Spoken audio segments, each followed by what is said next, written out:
Bien, vamos a comenzar. Buenas tardes nuevamente con todos. Soy el doctor Yuri García Cortés, médico infectólogo del Hospital 2 de Mayo. En esta tarde vamos a exponer dos temas. Son dos arbovirosis, dengue y fiebre amarilla, ¿no? En primer lugar, vamos a hablar sobre dengue. La enfermedad dengue es una enfermedad de un espectro clínico amplio, ¿no? Afortunadamente, la mayoría de los pacientes presentan cuadros clínicos leves o son asintomáticos, ¿no? Un porcentaje menor son los que tienen cuadros graves, como están viendo ahí en la diapositiva, ¿no? En este caso es un paciente con síndrome ictérico febril hemorrágico, ¿no? Puede presentarse así de, pero como estaba mencionando, afortunadamente la mayoría de casos no es así, ¿no? Pero lo que viene al hospital sí son cuadros graves. En relación al virus, el vector y la transmisión. El virus, como hemos dicho, es un arbovirus que pertenece a la familia Flaviviridae. Los arbovirus, pero tienen como característica transmitirse mediante vectores, ¿no? O sea, mosquitos.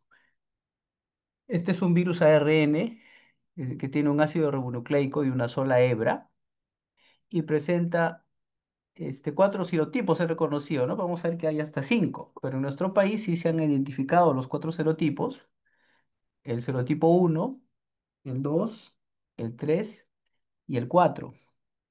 Dentro de cada serotipo hay variantes en el genoma, ¿no? Y así tenemos en el dengue serotipo uno encontramos cinco genotipos. En el serotipo 2 también cinco genotipos. En el serotipo 3 dos genotipos. Y en el serotipo 4 también dos genotipos. Y mencionamos hace instantes que también ya se ha identificado un serotipo 5, aunque en nuestro país eso no existe, ¿no?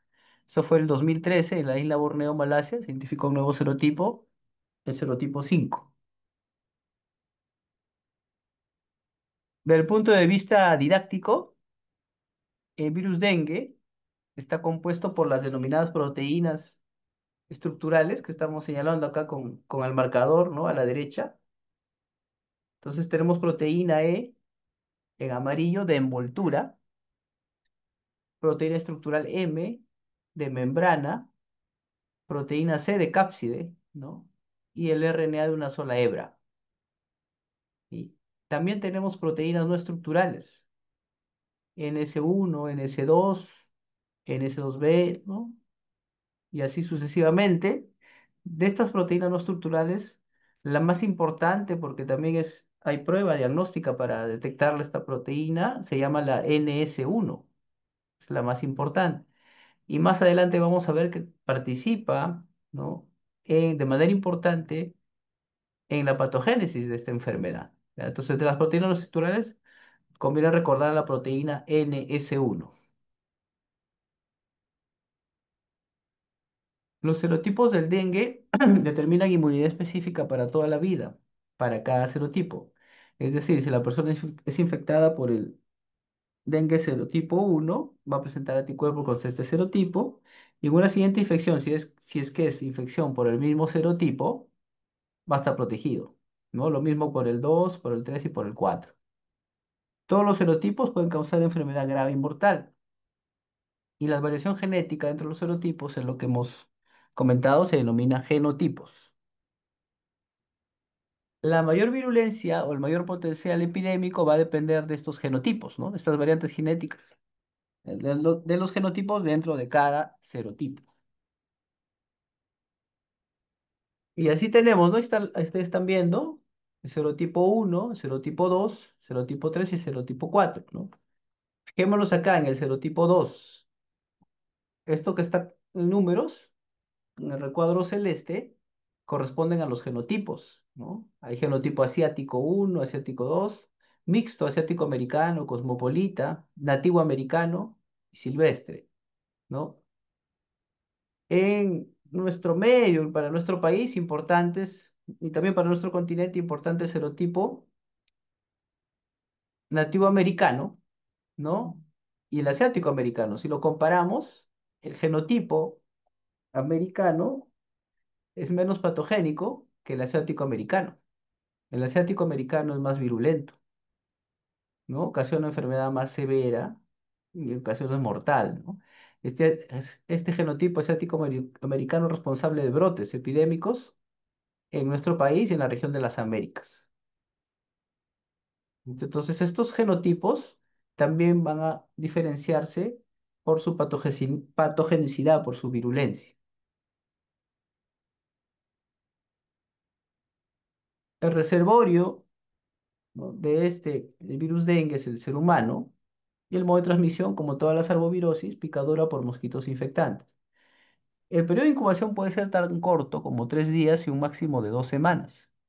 La susceptibilidad es universal. Cualquier persona que no ha estado infectado antes por virus dengue puede resultar infectado, ¿no?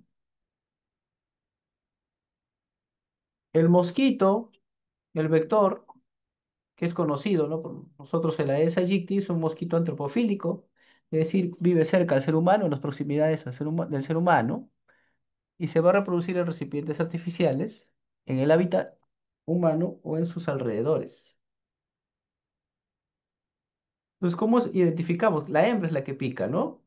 ¿Cómo identificamos al mosquito, Aedes aegypti? En la ilustración están viendo, ¿no?, la hembra que está inoculando, succiona sangre, también inocula, por eso está pletórica, lleno de sangre en el abdomen, ¿sí? Lo identificamos por las bandas negras y bandas blancas en las patas, ¿no? Se ve claramente ahí, ¿no? Bandas negras, bandas blancas.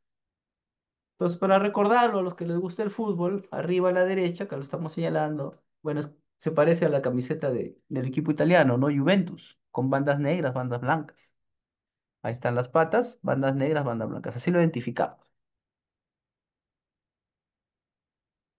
Los criaderos, donde desarrollan las larvas de la Aedes aegypti, todas aquellas superficies, recipientes que puedan contener agua. Por ejemplo, maceteros, tinajones, ¿no? Destapados, ahí ven, ahí puede, tazas también, ¿no? Contiene líquido, puede desarrollar las larvas de Aedes aegypti. Llantas en desuso, tinajones, maceteros, con líquido, ahí desarrolla las larvas de Aedes aegypti. Baldes, ¿no? Botellas de plástico, y cualquier recipiente que pueda contener líquido desarrolla esa ictia. Hace muchos años se decía que era un mosquito limpio, ¿no? La larva debe ser en agua limpia, ¿no? Ya eso, ese concepto quedó ya desactualizado, ¿no? Puede tener también contenido orgánico y desarrollar la larva, ¿no?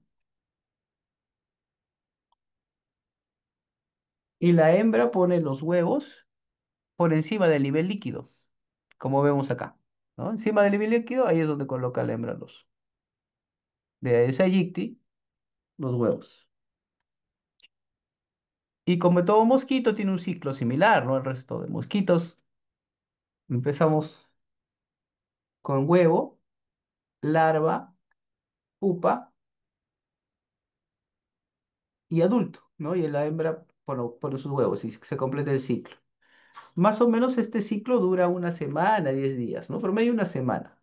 Entonces, en un mes podemos tener 4 generaciones de mosquitos.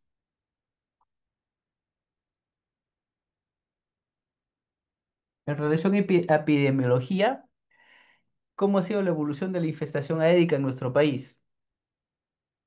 En 1984 se reintroduce la Aedes aegypti después de haber sido erradicado en el año 58, ¿no? En el año 2000 se identifica en Lima el Aedes aegypti, ¿no? En el 2015 se identifica en Ica, en el 2016 en Arequipa. Y esto es interesante porque por mucho tiempo se dijo que el vector Aedes aegypti se encuentra prácticamente en todo el Perú, pero respeta los departamentos donde hace frío, ¿no? O sea, al vector, es lo que se decía, ¿no? No le agrada el frío, entonces los departamentos del sur, ahí no hay Aedes, pero fíjense, ¿no? El 2016 ya se identifica en Arequipa. El 2020 en Tacna, que ahí hace frío también, ya se fue adaptando el vector, ¿no?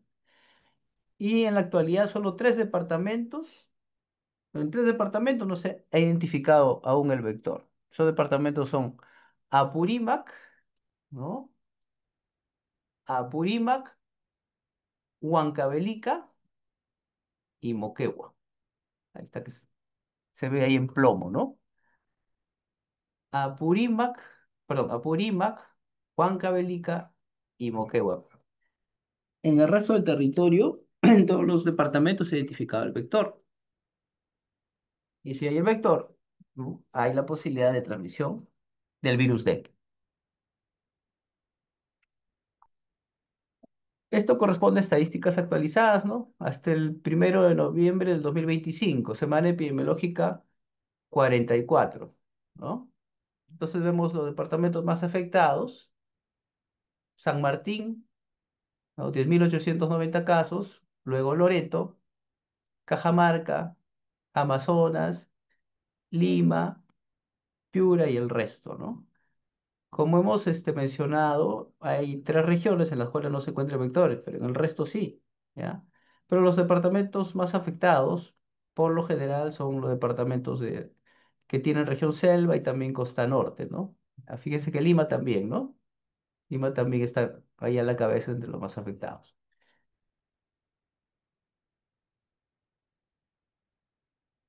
Si se compara con lo que ocurrió el año pasado, 2024, miren, o sea, comparando la misma semana epidemiológica, ¿no? 44, miren, los casos acumulados este año, 36.981 hasta el 1 de noviembre, ¿no?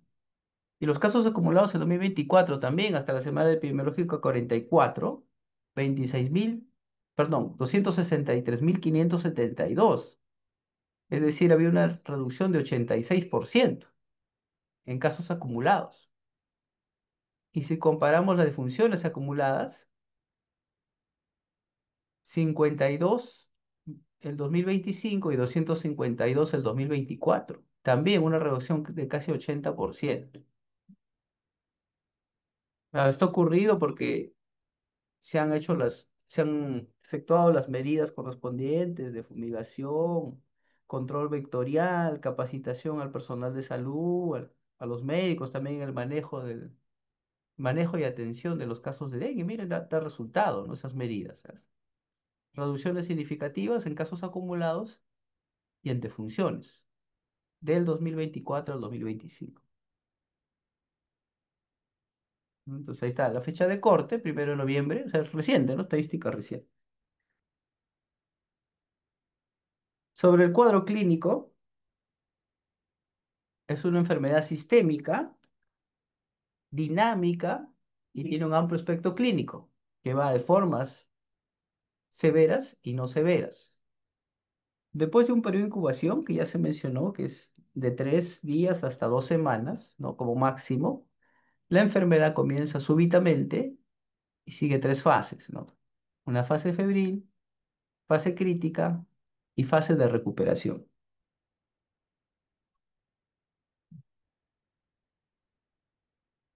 Esto también mencionábamos al comienzo, ¿no? De la presentación, que los casos de dengue, la mayoría, felizmente, son subclínicos o sintomáticos, ¿no? Es un estudio que presentaron los cubanos, una revista, ¿no? Lancet Infectious Disease, allá por el 2002, ahí está la referencia, en una comunidad, ¿no? De Cuba, donde había dengue, se les tomó muestra a todos, ¿no? Tomaron una muestra, podían ser pacientes con síntomas y síntomas, tomaron muestra, ¿y qué cosa encontraron? ¿Sí? Que el 76%, 77 prácticamente, eran asintomáticos, ¿no? Un 22% tenían lo que se conocía en esa época, es la clasificación antigua, fiebre por dengue, FD, o fiebre hemorrágica por dengue, esa es la clasificación antigua, ¿no? O sea, pero estos pacientes ya tenían síntomas, ¿no? Miren, un menor porcentaje, 0,88%, síndrome de shock por dengue y fiebre hemorrágica por dengue. También esta es una clasificación antigua, ¿no? Y fallecimiento, 0,05%. ¿Sí? Nos estamos viendo que la mayoría de casos son subclínicos o asintomáticos. ¿Sí? Bien, vamos ahora sí sobre el curso de la enfermedad. Hemos dicho que hay una fase febril, una fase crítica y una fase de recuperación, ¿no? La fase febril se caracteriza por un incremento súbito de la temperatura, ¿no? Llegando hasta 40 grados, ¿sí? 40 grados, la fase febril.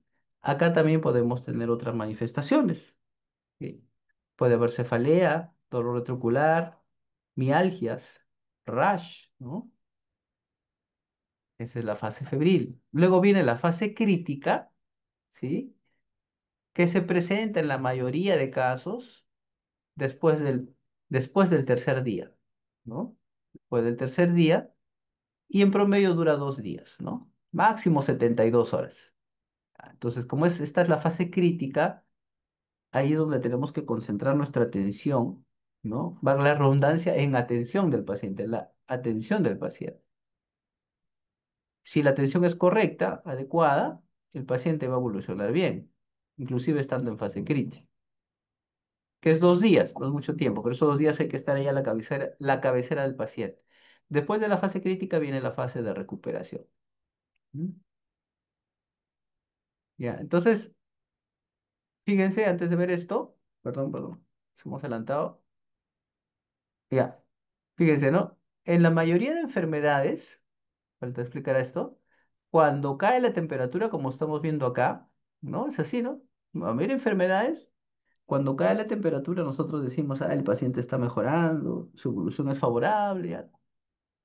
En la visita es así, ¿no? La visita médica ya todos estamos contentos, satisfechos, porque el paciente está mejorando cuando cae la temperatura, ¿no? En este caso, cuando cae la temperatura, fíjense, es donde hay que tener más cuidado. Esta fase de efervescencia me indica el inicio de la fase crítica. Y ahí es donde debo tener más cuidado porque acá pueden presentarse los denominados signos de alarma, que van a indicar que el paciente puede evolucionar a dengue severo. ¿Ya? Entonces acá hay que tener cuidado, ¿no? Cuando cae la fiebre, donde hay que tener mayor atención, preocupación en la atención del paciente. Entonces, con la defervescencia, la efervescencia es la caída de la fiebre, ¿no? Los pacientes pueden mejorar o empeorar. Aquellos que mejoran después de la defervescencia tienen dengue sin signos de alarma. Aquellos que empeoran van a manifestar los signos de alarma. Se conoce como dengue con signos de alarma. Entonces tenemos en porcentaje, ¿no? Aquellos pacientes que tienen dengue sin signo de alarma corresponde aproximadamente a un 80%, ¿no? Eso ya mencionamos, la característica que tienen fiebre, ¿no? Súbitamente 40 grados, hasta 40 grados, cefaleas, mialgias, dolor retrocular, ¿no? El dolor, también los mismos pacientes lo refieren en los huesos, ¿no? Por eso en un momento se le llama como fiebre quebrantahuesos, un dolor intenso. Rash también es otra característica, ¿no? Tienen aproximadamente 80%. Sin signos de alarma. Con signos de alarma es un 19%. ¿Sí? Corresponde a la caída de la temperatura, la de efervescencia, ¿sí? Y los signos de alarma me está indicando que el paciente puede evolucionar a dengue grave, que corresponde a un 1% de los casos de dengue grave, ¿no? Entonces, miren, dijimos, en la mayoría de casos, después del tercer día, entramos a la fase crítica, ¿no? Porque está cayendo la temperatura y ahí pueden presentarse los signos de alarma, acá está, fase crítica, signo de alarma,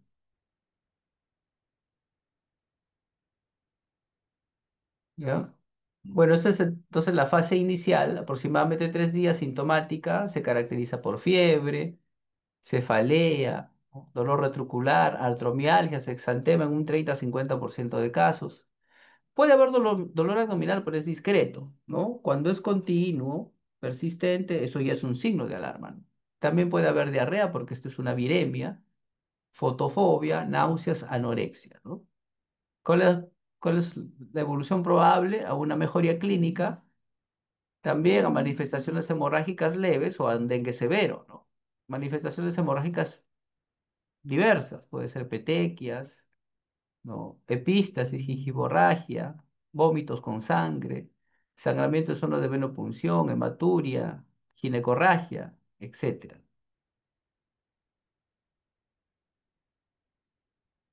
Como vimos hasta antes, bueno, cuando cae la temperatura estamos en efervescencia, fase crítica, y ahí se presentan los signos de alarma, pueden presentarse, ¿no? Estos signos de alarma son resultado de un aumento significativo en la permeabilidad capilar.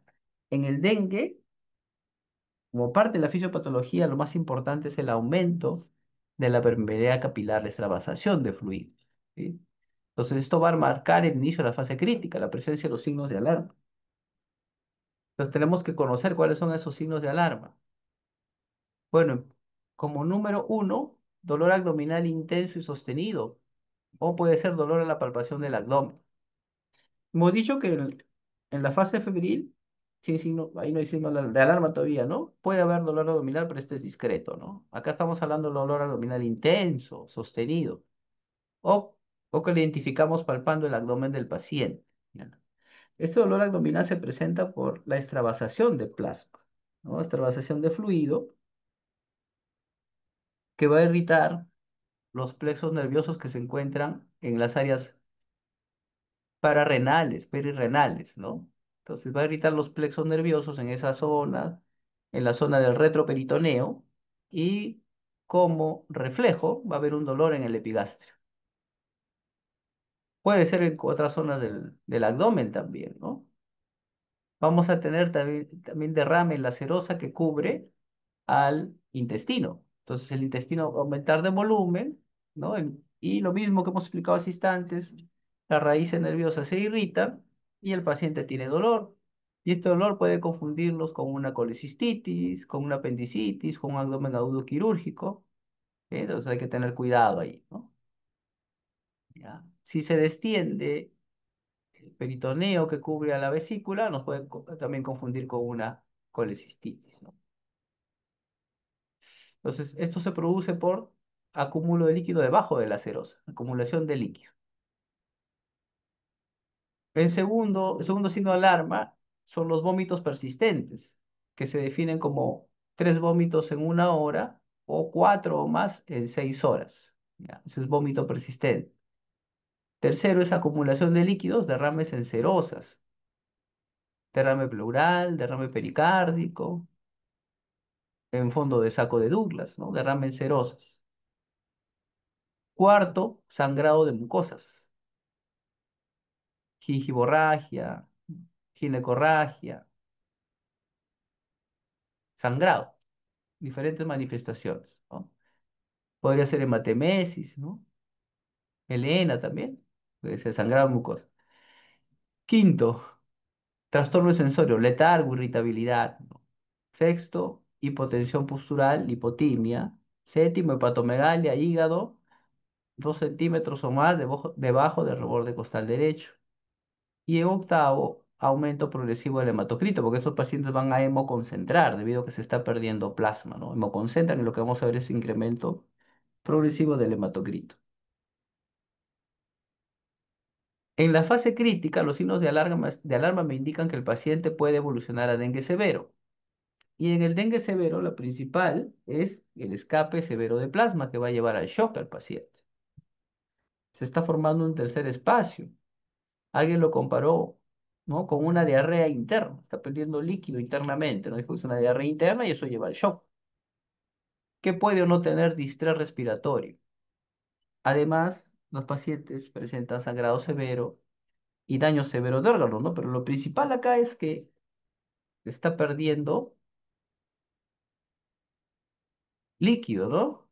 Internamente. Entonces hay un shock hipovolémico. Este periodo de escape de plasma clínicamente severo usualmente dura 1 a 2 días, no máximo 72 horas. Por eso se denomina esa fase, la fase crítica, ¿no? Como les mencioné, en estos 2 días hay que estar ahí a la cabecera del paciente para el control que vamos a explicar más adelante. Luego viene la fase de recuperación, ¿no? Donde disminuye y desaparecen los derrames, ya no hay sangrado, aumenta la diuresis, ¿no? Y se presenta un exantema tardío, que es el exantema de salida ya del paciente que está recuperando, saliendo del dengue, aproximadamente entre el sexto o 10.º día, ¿no? Y está asociado a prurito, ¿ya? Ese exantema digamos que es una señal benigna, ¿no? No es malo, porque hay un rash inicial que también lo vamos a ver más adelante en la diapositiva, pero este es el exantema tardío, ya de salida. Luego viene una fase de convalecencia, que eso ya se prolonga varios meses, ¿sí? y el paciente puede quedar con cefalea, con cansancio fácil, con artromialgia por varios meses. ¿Ya? Entonces, mira, la clasificación en la actualidad es sencilla. Dengue se clasifica en dengue sin signos de alarma, que ya vimos cuáles son, ¿no? Dengue con signos de alarma y dengue severo. Lo que faltaba definir en dengue severo, qué cosa es daño severo de órgano, ¿no? Porque ya mencionamos que hay escape severo de fluidos, hay hemorragias, y entonces daño severo de órgano es cuando las transaminasas TGO, TGP están igual o mayores a 1000. ¿Ya? Se va a aparecer una hepatitis viral. En este caso es por afectación hepática debido al virus dengue, ¿no? TGO, TGP encima de 1000, trastorno del sensorio, ¿no? O sea, la escala de coma de Glasgow es 15, menos de 15, ¿no? No necesito mucha variación. ¿Qué más? Afectación del miocardio, ¿no? La fracción de eyección disminuida, porque el virus dengue tiene tropismo por el miocardio. ¿Listo? Sobre el diagnóstico, evolución de la fase y severidad de la enfermedad, cuando tengo un paciente con sospecho de dengue, bueno, le voy a hacer mis preguntas clave, ¿no? Este paciente tiene dengue. ¿En qué fase del dengue está? ¿Fase febril, fase crítica, fase de recuperación? ¿Existen signos de alarma? ¿Cuál es el estado de hemodinamia e hidratación? ¿Tiene choque? Y debo clasificarlo de manejo, porque lo más importante de todo esto es saber qué cosa es lo que voy a hacer con el paciente, cómo lo voy a manejar, qué tratamiento le doy. Entonces se clasifica así, ¿no? Dengue sin signos de alarma va a pertenecer al grupo A. ¿Ya? Es dengue sin signos de alarma, pero además no tiene condición coexistente, que también le llaman afección asociada, no tiene riesgo social. Entonces ese es el grupo A y corresponde manejo ambulatorio. ¿Ok? Manejo ambulatorio. El grupo B1 son aquellos pacientes con dengue sin signo de alarma, pero que tienen condición coexistente, afección asociada o riesgo social. Este es grupo B1. Tenemos el grupo B2, pacientes con dengue y signos de alarma. Grupo B2 corresponde internamiento. ¿Ya? Los centros con internamiento que se les denomina unidad de vigilancia clínica, UBICLIN, ¿no? Unidad de vigilancia clínica, ahí se interna. Y luego tenemos los pacientes con dengue grave, ¿no? Que están en shock hipovolémico o presentan, vamos a regresar, ¿no? Porque eso lo vimos en instantes, presentan lo que hemos visto acá, daño severo de órganos. Basta que tenga uno de ellos y lo cataloga como dengue severo. No es necesario que tenga todos, ¿no? Puede ser un paciente sin shock hipovolémico, pero le encuentro transaminasas encima de 1000 y está tranquilo. Ese paciente es un paciente que está en dengue severo, ¿no? Y si está en dengue severo, hay que hacer interconsulta UCI, transferirlo a UCI, cuidados intensivos, ¿ya? Dengue grave o severo es grupo C, manejo de UCI. ¿Listo? Entonces, grupo A es para manejo ambulatorio. Grupo B1, B2, internamiento. Y grupo C, dengue grave, severo, es UCI. En el grupo A, ¿qué le vamos a indicar al paciente? ¿No? O quiénes pueden ser enviados a su casa. ¿Quiénes pertenecen al grupo A? Aquellos que pueden tolerar volúmenes adecuados de líquidos por vía oral, orinan por lo menos una vez cada 6 horas, no tienen ningún signo de alarma, especialmente cuando cae la fiebre, hematocrito estable, y no hay condiciones coexistentes. Ejemplo de condiciones coexistentes: gestante, diabético, ¿no? Con nefropatía, hepatopatía, extremos de la vida, ¿no? Niños, ancianos, ¿no? Personas de tercera edad, cardiopatías, etcétera. Esas son condiciones coexistentes. Obesidad también es condición coexistente. Entonces, los pacientes ambulatorios deben ser evaluados diariamente para determinar la progresión de la enfermedad y la aparición de signos de alarma hasta que estén fuera del periodo crítico. ¿Sí? Lo que hace el paciente se le envía a su casa, pero hay que explicarle bien que si presenta signos de alarma debe regresar, ¿no? Y mejor si se le da un tríptico, un folleto donde están los signos de alarma para que sepa, ¿no? ¿Cuáles son? Y se le indica, ¿no? Bueno, estamos dando de alta, pero si acá en 15 minutos o 20 minutos tienes signo de alarma, inmediatamente te regresas. Estos pacientes no deben vivir lejos de los centros de salud, de los establecimientos de salud. Si vive lejos, lo recomendable es internarlo, porque hay mucho riesgo, ¿no? Presenta un alarma y si vive lejos no va, de repente no llega a tiempo al establecimiento de salud para tratarse adecuadamente, ¿no? Y en ese caso ya no es grupo A, porque está viviendo lejos del establecimiento de salud, es grupo B1 y no lo voy a mandar a su casa, ¿no? Que se interne. ¿No? Ese es riesgo social, ¿no? Vivir lejos del establecimiento social es un riesgo social, ya cataloga como grupo B1. ¿Ya? Entonces, el grupo A, en este grupo los pacientes deben ser evaluados clínicamente a diario con un hemograma hasta 48 horas después de la caída de la fiebre. ¿Qué cosa hay que monitorear? La evolución de la enfermedad, la defervescencia, la caída de la fiebre, aumento del hematocrito con caída rápida y concomitante de plaquetas y la aparición de signo de alarma, ¿no? Mencionábamos, hay que darle un tríptico, un folleto al paciente para que sepa cuáles son los signos de alarma. Si lo presenta, inmediatamente regresar al establecimiento de salud. ¿Ah? ¿Qué le vamos a indicar en su casa? Que repose, no realice actividad de reposo en cama. Ingesta apropiada de líquidos, 5 vasos o más en adultos y proporcional en niños. Leche, jugo de fruta, solución salina isotónica, agua de arroz. No agua pura, ¿no? Porque lo que se pierde es plasma. El plasma tiene proteínas, ¿no? Tiene agua. ¿Listo? Tiene electrolitos. Entonces, agua pura no, sino solución salina isotónica. Es lo que tiene que reponer. Más bien, si se le da agua solito, sin electrolitos, puede causar trastorno hidroelectrolítico. Para la fiebre, paracetamol, no más de 4 gramos al día en adultos y dosis correspondiente por kilo de peso en niños. Compresas para la fiebre, buscar y eliminar criaderos de mosquito en la casa y en los alrededores. ¿Qué debe evitarse? No AINES, ¿no? Porque el dengue puede causar hemorragias y con los AINES complicamos, ¿no? Al paciente. Tampoco corticoides, ¿no? No es parte del manejo. Si el paciente está tomando algunos de esos medicamentos, consultar con el médico tratando de la conveniencia de continuar o no con los mismos, ¿no? Antibióticos tampoco porque esta es una enfermedad viral, ¿no? No es una bacteria, es un virus. Si aparecen los signos de alarma, ¿sí? El paciente debe regresar inmediatamente al establecimiento de salud.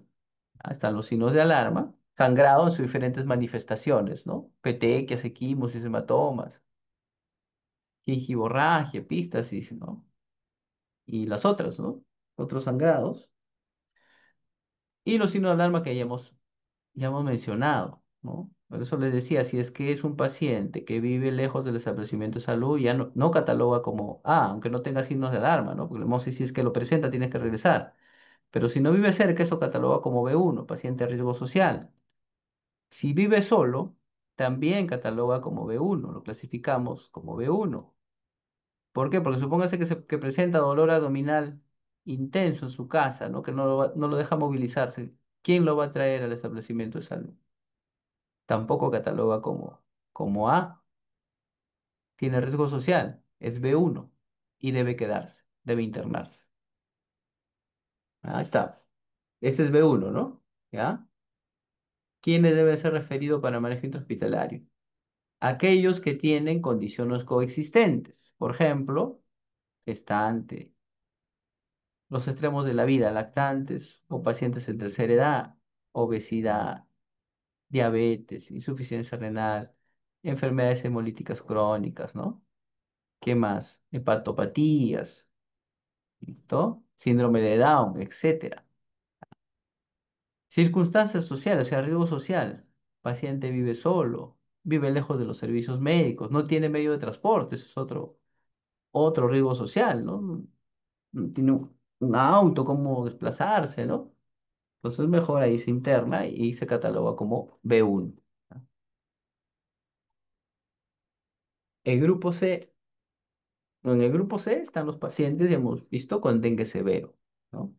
El manejo es de emergencia o UCI, ¿no? Ya hemos definido qué cosa es daño severo de órganos, ¿no? TG o TGP encima de 1000, ¿sí? Escala de coma de Glasgow menos de 15. Esta vez es escala británica, no lo usamos nosotros. Mire, escala de Glasgow menos de 15, ¿no? No necesito una gran modificación de la escala de Glasgow, ¿no? Daño miocárdico con disminución de fracción de eyección del ventrículo izquierdo. El virus dengue tiene tropismo por el miocardio y puede afectar el corazón, la disminución de fracción de eyección del ventrículo izquierdo.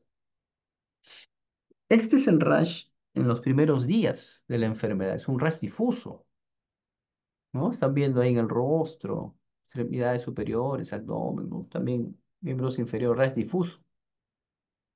Y cuando yo le aplico digitopresión, va a dejar ahí su huellita. Está claro que eso es temporal, ¿no? Temporalmente se va a ver así, ¿no? Ese es un hito, miren, el segundo día ese es rash difuso, ¿no? ¿Ah? Es un exantema o un rash difuso, ¿no?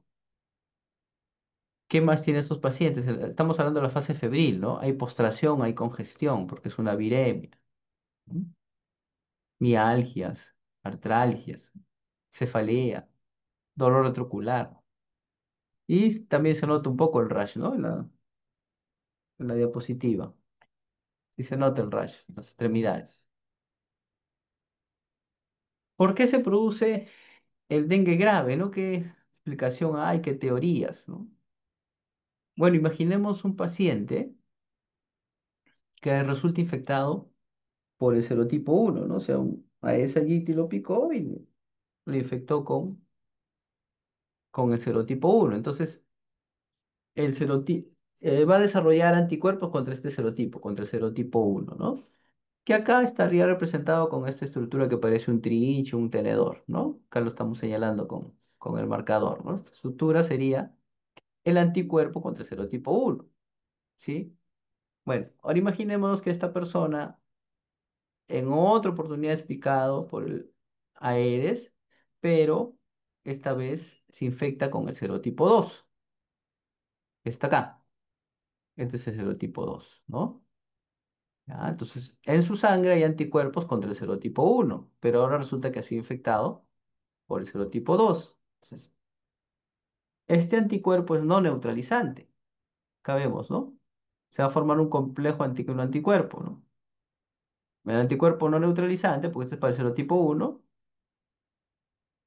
con el serotipo 2, ¿sí? Y esta unión del anticuerpo no neutralizante con el serotipo 2 facilita la incorporación en el macrófago. Esto que están viendo acá en verde es el macrófago. Facilita, po. Va a ingresar, va a ser fagocitado, ¿sí? Y se va a multiplicar con facilidad dentro del macrófago. ¿Ya?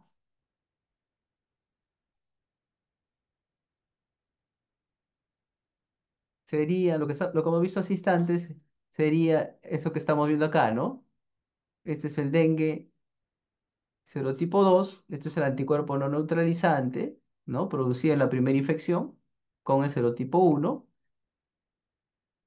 Se une al receptor macrófago y luego ingresa con facilidad dentro del macrófago, ¿sí? Y se multiplica en grandes proporciones, ¿no? Como están viendo, también participan los linfocitos T8 y T4, ¿no? Hay coordinación entre las células de defensa, también activación de otro macrófago, ¿sí? Y en este proceso se va a liberar las famosas interleuquinas, ¿no? Acá está. Interferón gamma, interleuquina 2, TNF, ¿no? Estas interleuquinas. Es una tormenta de citoquinas, ¿no? Que lo que va a provocar es la filtración del plasma, la extravasación, ¿no? Que está en inglés, bueno, es filtración de plasma, ¿no? Extravasación. Entonces, el principal mecanismo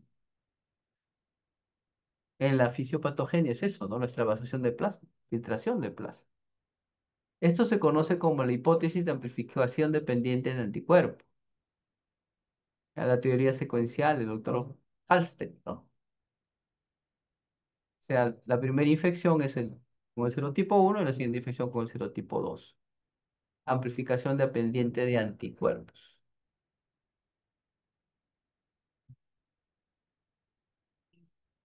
En la patogénesis también mencionamos que es importante la participación del antígeno NS1. Este antígeno, claro, forma parte del virus, pero circula también libremente, ¿no? Circula también libremente, ¿no? Entonces, este NS1 interactúa con los receptores Toilar receptor 4 en el glicocálix, ¿no? Y lo que va a provocar es también extravasación de plasma, ¿no? Como vemos aquí, extravasación de plasma. Y si se filtra, se extravasa plasma, también se va a perder proteínas importantes para la coagulación, ¿no? Se pierde proteínas que participan en la coagulación y eso es lo que va a explicar el sangrado en los pacientes con dengue. Eso explicaría el sangrado más que la trombocitopenia, porque la trombocitopenia también se ve frecuentemente en dengue, pero uno puede pensar, ah, por eso es que está sangrando. No, no, el sangrado es por esto, ¿no? Por la extravasación de plasma que contiene proteínas que van a participar en la coagulación. ¿Ya? Entonces, no hay una relación entre la trombocitopenia o el grado de trombocitopenia y la magnitud del sangrado. No, no hay relación. Bueno, hemos hablado de hipótesis de amplificación dependiente de anticuerpos, pero también existe la otra hipótesis que se llama, entonces en inglés, bueno, si lo traducimos, el pecado original antigénico. Pecado original antigénico, que se refiere a la infección, ¿no? Primaria con el dengue serotipo 1. Acá está, ¿no? Este es el virus del serotipo 1. ¿Sí?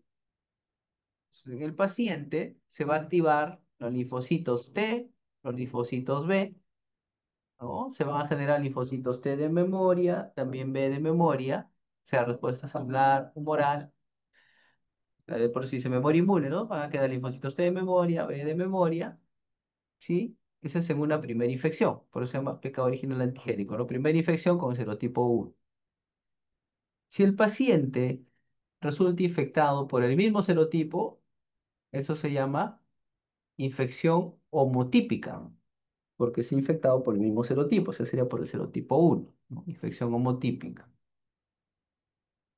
Y estos linfocitos T de memoria, B de memoria, se multiplican clonalmente, ¿no?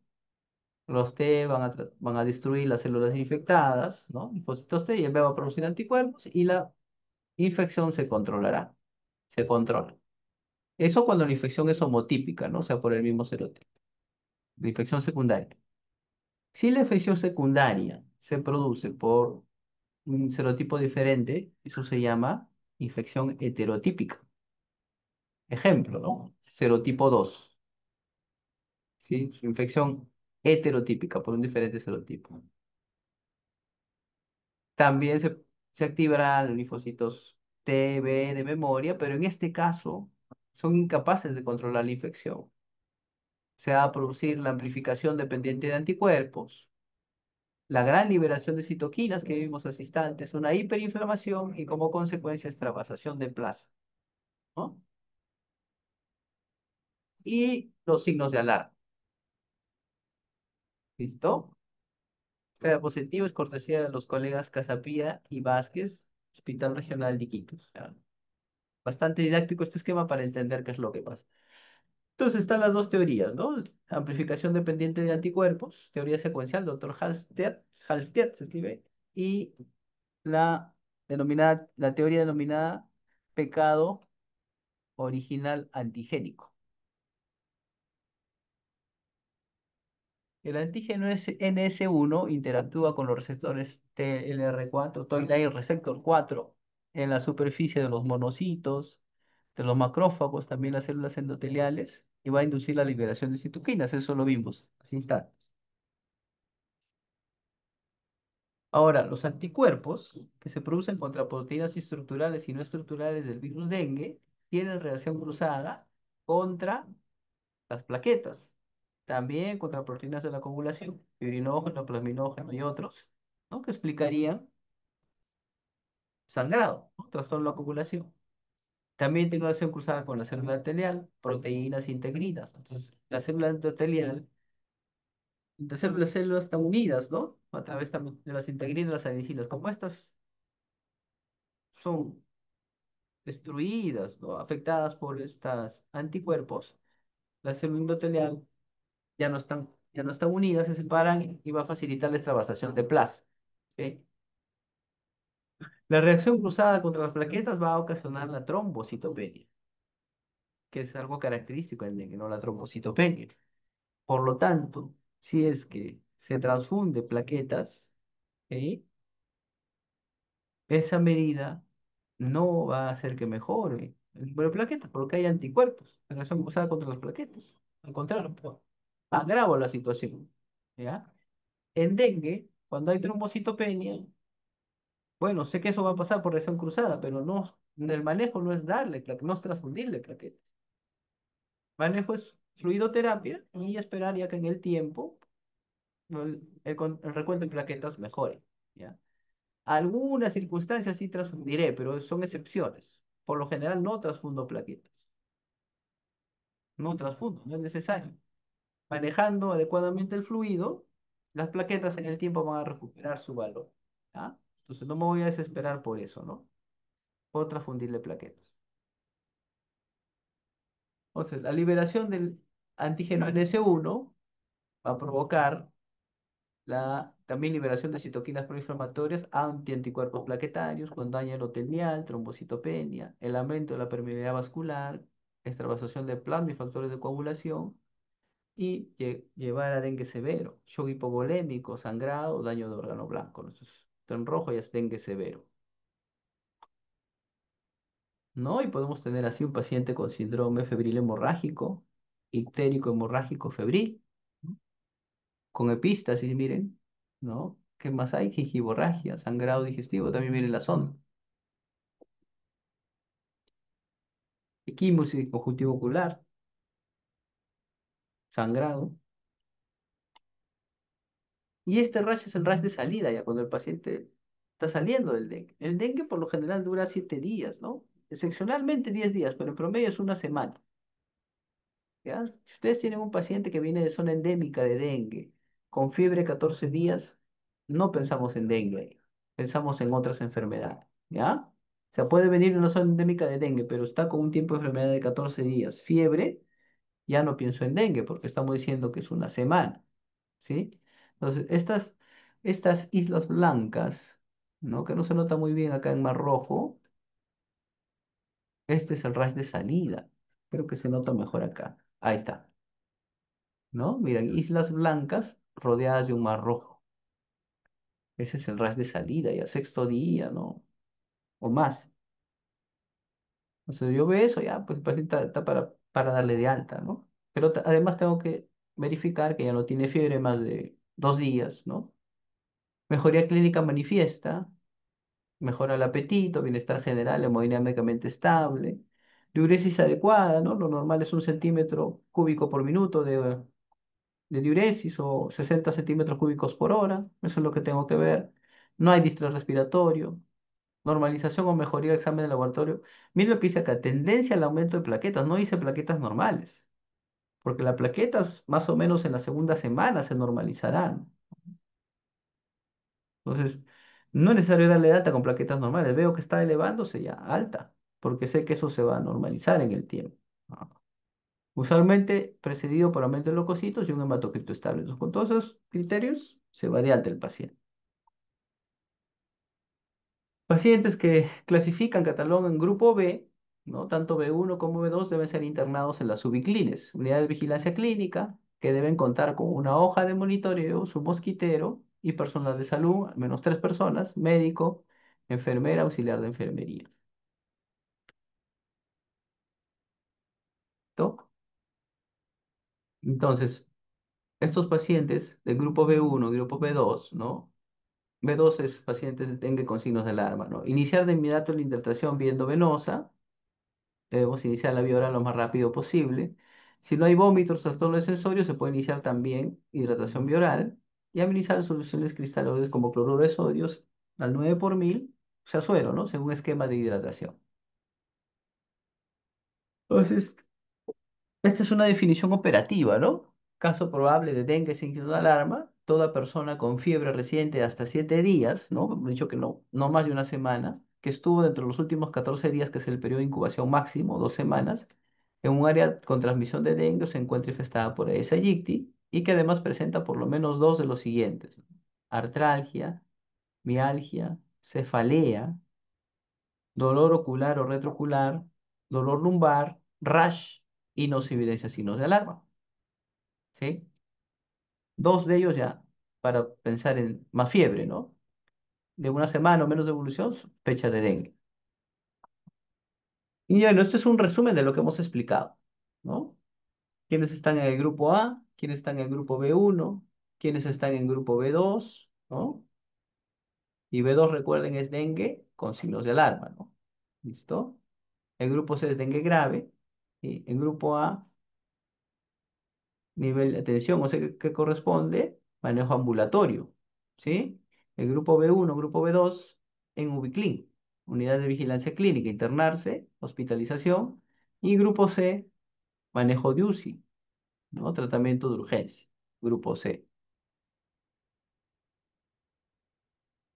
El diagnóstico diferencial se hace con varias entidades, ¿no? ¿Ya? O sea, entidades que me den síndrome febril exantemático. El dengue puede presentarse también como febril exantemático. Entonces, el diagnóstico diferencial, claro, está ahí en la lista, pero principalmente es con Zika, chikungunya, mira, ¿ya? Porque dan fiebre, dan rash, ¿no? Chikungunya, a diferencia de dengue, lo característico, ¿sí? Es más que artralgia, o sea, dolor, artritis, hay inflamación de las articulaciones. Chikungunya. ¿Sí? ¿Qué más? Miren, el exantema también es poco mayor, ¿no? Comparado con el dengue. ¿Sí? La fiebre es en menor grado. Hay conjuntivitis. ¿Sí?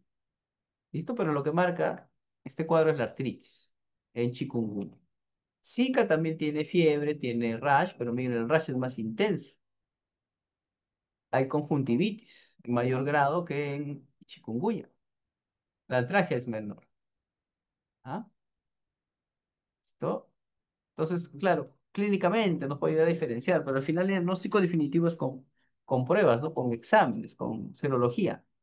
IgM, ¿no? También puede ser PCR para estos virus. ¿Ya? Si yo tengo un paciente con síndrome febril exantemático, yo me planteo el peor escenario, ese sería dengue y lo voy a manejar como dengue. Ya posteriormente veré los resultados de los exámenes. Así es, así cómo se maneja. Para el diagnóstico de laboratorio, ¿qué solicito? Al menos hematocrito, recuento de plaquetas. Si lo requiere el paciente, PSG, proteínas totales, electrolitos, análisis de gases arteriales, urea, creatinina, glicemia, pruebas hepáticas. Eso lo requiere el paciente, ¿no? Si se interna y debemos monitorizar esos exámenes. ¿Listo? Para el diagnóstico serológico, lo que utilizamos principalmente es la prueba de ELISA, o sea, detección de anticuerpos a través de ELISA, IgM, IgM, IgG. Ah, por supuesto que ELISA, ¿no? Detección de anticuerpos IgM, IgG. El virus también se puede aislar, ¿no? Por cultivo en ratones, cerebro ratón lactante, o aislamiento del virus en cultivo de tejidos y mosquitos. Cultivo de tejidos, células Vero y mosquitos C636. Se hacen en laboratorios de investigación. Esto también puede hacer, ¿no? Lo hace el Instituto Nacional de Salud, el laboratorio de referencia. La reacción de cadena polimerasa en tiempo real. ¿Ah? También nos sirve para el diagnóstico. Y lo otro importante, la detección del antígeno NS1. Es una prueba inmunocromatográfica que mucho tiempo se utilizó, ¿no? Pero el problema es que tiene falsos positivos, falsos negativos, ¿sí? Pero bueno, para que lo conozcan, lo recomendable es hacer prueba de ELISA NS1, o sea, en sangre, no inmunocromatográfico, sino ELISA NS1 en sangre, buscarlo, ahí eso tiene mayor rendimiento, mayor sensibilidad y especificidad, ¿ya? En el caso de esta prueba inmunocromatográfica, estamos viendo, miren, esta banda, ¿no? Diferente, ¿no? A esta aquí, esta banda roja me indica que es positivo. Es por inmunocromatografía. Pero estamos mencionando lo recomendable es hacer ELISA para NS1, ¿no? O sea, prueba en sangre. El Instituto Nacional de Salud desarrolló el Tariki Dengue IgM, que me permite el diagnóstico en horas, promedio 4 horas o menos todavía, ¿no? Para detectar IgM, ELISA de captura, contra virus dengue. Ahora, ¿en qué tiempo de enfermedad voy a solicitar las pruebas, ¿no? Miren, en los primeros días de enfermedad, acá, ¿no? Los 5 primeros días, me sirve esto que dice acá, antígeno dengue, que es el NS1, ¿sí? Acá también me sirven las pruebas moleculares, PCR para virus dengue, ¿no? La ventaja del PCR es que me va a detectar también el serotipo. Entonces, en estos primeros días, en los primeros 5 días, NS1 y PCR para dengue, reacción cadena polimerasa, ¿ya? 5 primeros días. Posterior a ese tiempo, como ya empieza a elevarse IgM, me sirve ELISA IgM, ¿sí? Idealmente también debería pedir IgG, ¿no? Pero en la práctica no siempre se hace así, ¿ya? Pero estamos viendo que el IgG empieza a subir a partir del 10.º día en adelante, ¿ya? Entonces, en la práctica, si yo tengo un paciente con un cuadro clínico sospechoso de dengue, le pido IgM, ¿no? Y yo sé que debería pedirle después del 5.º día, ¿no? Si sale positivo, IgM, cuadro clínico compatible, bueno, asumo que es dengue, ¿sí? Es dengue. ¿Listo?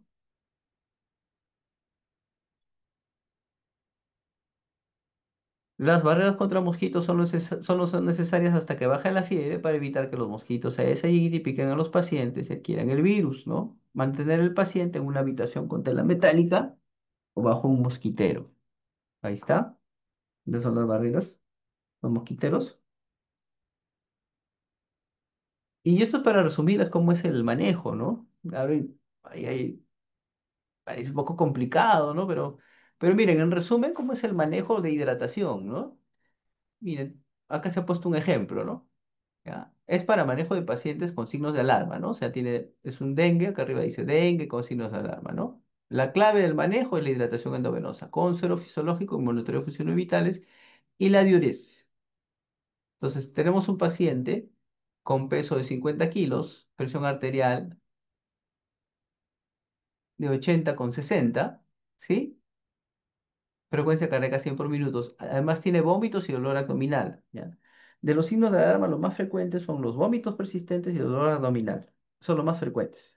Entonces, este paciente tiene vómitos y dolor abdominal. Vómito persistente, dolor abdominal. Entonces, iniciamos con cloruro de sodio 9 por mil de suero. 500 mililitros lo pasamos en 1 hora, ¿no? ¿Esto sale de qué? De multiplicar 10 mililitros por kilo por hora, ¿no? Que más o menos 500 mililitros en 1 hora. ¿Ah?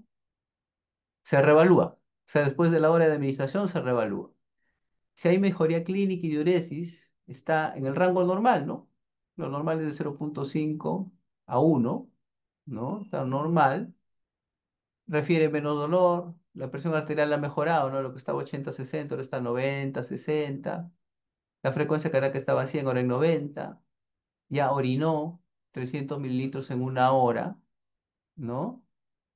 Entonces ya reduzco, ya no 10 mililitros por kilo, sino 7 mililitros por kilo y pasar por 2 horas, ¿no? ¿Ya? Entonces, si es 7 mililitros por kilo, más o menos son 350 centímetros cúbicos por hora en 2 horas. Después de 2 horas de haber pasado el suero, reevalúo. Si hay mejoría clínica, el IBS está en rango normal, ¿no? Poco dolor, la presión, mire, ya está mejor, 160. Está orinando más, 400 mililitros en 1 hora, o sea, 0,8 mililitros por kilo. Sigo reduciendo a 5 mililitros por kilo por hora por 2 horas, ¿no? ¿Listo? Entonces sería 250 centímetros cúbicos por hora en 2 horas. Luego de 2 horas reevalúo. Mejoría clínica, diuresis normal, no hay dolor, la presión está normal, frecuencia cardíaca también normal, orinó 500 centímetros cúbicos en 1 hora, reduzco 2 mililitros por kilo por hora y esto ya es una vía. Cuando ponen 120 centímetros por cúbico por hora, eso es una vía, o sea, 14 gotas por minuto. Entonces se deja como vía y ya todo tranquilo. Ya el paciente está evolucionando bien. ¿Sí? No hay problema. El inconveniente viene cuando no hay mejoría clínica, ¿no? Sería este caso, mire. No hay mejoría clínica, no hay congestión pulmonar, sigue el dolor abdominal, ¿no? Mira, la presión no ha subido mucho, frecuencia cardíaca se mantiene elevada, ha orinado poco, ¿no? Entonces repito una segunda carga, ¿no? O sea, otra vez 10 mililitros por kilo por hora. Y revalúo, ¿no? Después de la segunda carga, que se va a pasar en una hora, revalúo, ¿sí? Si hay mejoría clínica y la dosis está normal, ya continuamos desde aquí, desde 7 mililitros por kilo por hora y va a seguir este curso. Pero miren, si no hay mejoría clínica, no hay congestión pulmonar, persiste vómitos, dolor, la presión no ha subido, frecuencia cardíaca no ha bajado, orina poco, una tercera carga, ¿no? O sea, otra vez 10 mililitros por kilo en una hora, ¿no? Que es 500 mililitros en una hora. Revaluamos, ¿no? Revaluamos. No hay mejoría clínica, clasifica como dengue grave y debe pasar a UCI. Eso es lo importante, ¿ya? O sea, si ya se le ha dado tres cargas de 10 mililitros por kilo por hora porque no ha mejorado y no ha mejorado a pesar de la tercera carga, ya tengo que pasarlo a UCI, ¿ya? Y con eso estoy haciendo un gran favor al paciente y esperamos que con eso se recupere, ¿no? ¿Ya? Eso también es clave, ¿no? Sus tres cargas de 10 mililitros por kilo por hora, si es que no mejora, a UCI. ¿Listo? A ver, la vigilancia y control, vigilancia del síndrome febril, control vectorial integrado de la SIT, donde participa la comunidad, y ya hemos mencionado, ¿no? Los recipientes que contienen agua, ahí puede desarrollar las larvas de Aedes aegypti, floreros también, que antiguamente utilizaban agua, ahora es arena, ¿no? Es lo mejor, porque si no, ahí desarrollaba la larva, ¿no? En los floreros, perdón, los floreros del cementerio también, ahí se usaban agua, ahora ya no, no, es arena. Limpieza y saneamiento de estos recipientes que contienen líquido. Eso debería ser eliminado, los denominados inservibles, ¿no? Llantas en desuso, los baldes, las mastinajones, eso, ¿no? Cilindros, lugares donde pueden desarrollarse, objetos, perdón, donde pueden desarrollarse larva de Aedes aegypti. Y ya para finalizar, sobre la vacuna contra el dengue, sí, primero se utilizó la vacuna de Sanofi Pasteur, ¿no? Su nombre comercial de Emvaxia, es el laboratorio francés. Se utilizó hace algunos años, pero lo que se vio en los estudios es que era más efectiva contra el serotipo 4 y menos efectiva contra el dengue 2, ¿no? Y hemos visto, ¿no? La infección por el uno primero y luego por el 2 da cuadros graves, entonces no nos ayudaba mucho para los cuadros graves. La vacunación debía ser en mayores de 9 años, en menos de 9 años es menos efectiva y la OMS recomienda vacunar a personas con infección pasada o que cuando hay una prevalencia de 80% en la población, ¿no? Esa es la de Envaxia, una vacuna francesa. Pero luego, ¿no? Japoneses crean otra vacuna que se llama Cadenga, ¿no? Es virus vivo atenuado y esta vacuna sí tiene mejor protección contra los cuatro serotipos del virus dengue, desde el uno hasta el 4. Es un esquema de dos dosis con espaciamiento de 3 meses. Lo que se ha visto es que la vacuna logra reducir 84% de las hospitalizaciones por dengue y 61% los casos de dengue sintomático. Y ya desde diciembre del año pasado, ¿no? En noviembre, de diciembre, en nuestro país, en zonas donde hay alta transmisión de dengue, se está aplicando esa vacuna, la vacuna japonesa. Muy bien, es lo que quería presentarles sobre dengue. No sé si hay alguna pregunta.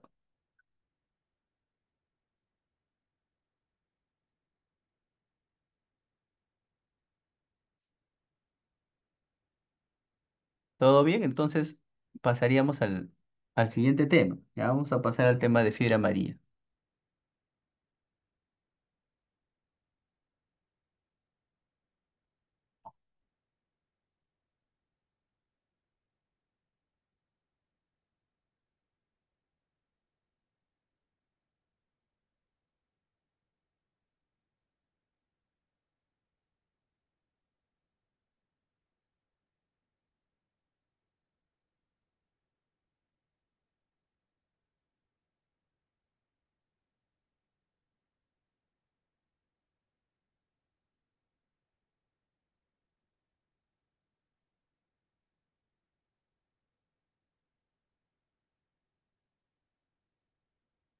¿Listo? ¿Se ve, no? Ya. Entonces, la fiebre amarilla es otra arbovirosis, ¿no? Otra arbovirosis transmitido por, o sea, como todos los arbovirus, es transmitido por vectores, mosquitos, ¿no? Pertenece a la familia Flaviviridae, género Flavivirus. En este caso hay un solo serotipo, ¿no? Diferente al dengue, que hay 5 serotipos, pero en nuestro país solamente se han identificado 4, ¿no? Del 1 al 4. El genoma está constituido por una hebra simple de RNA. En Perú tuvimos fiebre amarilla urbana, ¿ya? Tuvimos fiebre amarilla urbana hasta comienzos del siglo XX, ¿sí? Pero con medidas, ¿no? De fumigación, vacunación, bueno, desapareció la fiebre amarilla urbana, pero se quedó la fiebre amarilla selvática, y es lo que tenemos en nuestro país, ¿no? La fiebre amarilla selvática tenemos desde el año 1922 en adelante, o sea, solamente amarilla selvática. Antes había urbana, pero el último reporte de la fiebre amarilla urbana fue en 1922, ¿no? El vector de la fiebre amarilla urbana es el Aedes aegypti, ¿sí? Y de la fiebre amarilla selvática son dos mosquitos, Sabetes y Aemagobus. Estos mosquitos están en la selva, ¿no? Viven en la selva, la fiebre amarilla selvática. En nuestro país lo que tenemos es fiebre amarilla selvática desde el 1922 en adelante, solamente fiebre amarilla selvática. Bueno, y es parte también de la historia de mi hospital. Miren, en marzo de 1868 hubo una epidemia de fiebre amarilla en Lima, ¿no? Que ocasionó 6.000 muertos, eso fue en 1868. Y existía lo que se conoce como el Hospital Real de San Andrés. Entonces está en Barrios Altos, la Plaza Italia. Ahí funcionaba el Hospital San Andrés. Como ocasionó 6.000 muertos la fiebre amarilla, este hospital ya quedaba chico, pequeño, muy pequeño. Actualmente es un lugar de visita, ¿no? Turístico. Fue parte de la historia, ¿no? De la historia hospitalaria también, de la historia de nuestro país, este Hospital Real de San Andrés. Y por ello es que el 1 de mayo de 1868 el presidente Pérez Canseco decreta la fundación del 2 de mayo. Se es parte también de la historia de mi hospital. Se funda porque debido a los casos de fiebre amarilla, el Hospital Real San Andrés ya quedó pequeño, ¿sí? Por la gran cantidad de muertes. Listo. Entonces, en nuestro país, como hemos dicho, desde 1922 en adelante solamente tenemos fiebre amarilla selvática. ¿Y dónde es que se presentan los casos? En selva. ¿Ya? Selva alta, selva baja. Selva alta están los departamentos de Junín, Huánuco, Ayacucho, Puno, Pasco y Cusco, ¿no? O sea, la parte de selva de los departamentos, ¿cierto? Porque Puno tiene su selva, pero no es todo el departamento, no es una parte. Igual, selva baja, Madre de Dios, Ucayali, sur de San Martín y Loreto. Fiebre amarilla en nuestro país, solamente departamentos que tienen región selva, tanto selva alta como selva baja. ¿Listo? Entonces, las cuencas hidrográficas de los ríos amazónicos, ahí hay fiebre amarilla. Zonas cafetaleras, zonas cocaleras, ahí hay fiebre amarilla, ¿no? Estamos viendo ahí en el mapa, ¿no? Cuencas hidrográficas de los ríos amazónicos, ahí hay fiebre amarilla, zonas cafetaleras, zonas cocaleras, ahí. Las personas que viven en la región andina, porque no hay trabajo, no hay dificultades para conseguir trabajo, migran hacia la selva a trabajar, selva adentro, pero no se vacunan. Y esa es la población que está en riesgo. ¿Ya? ¿Listo? Entonces el contexto nos lo está diciendo, no hay trabajo, ¿no? Necesitan vivir, sobrevivir muchos de ellos, entonces migran, ¿no? Hacia la selva. ¿Sí? No están vacunados. Los otros, si están selva adentro, ahí no vamos a esperar a encontrar un hospital de nivel 1 siquiera, ¿no? De repente un centro de salud pequeño, pero si es un caso grave, eso requiere un manejo hospitalario. Y también vamos a ver en qué casos UCI, ¿no? Cuidados intensivos. ¿Sí? Entonces, las coberturas y capacidad resolutiva de servicios de salud son insuficientes ahí, ¿no? ¿Ya? ¿Listo? Son ambientes insalubres y nichos ecoepidemiológicos. Ese es el contexto.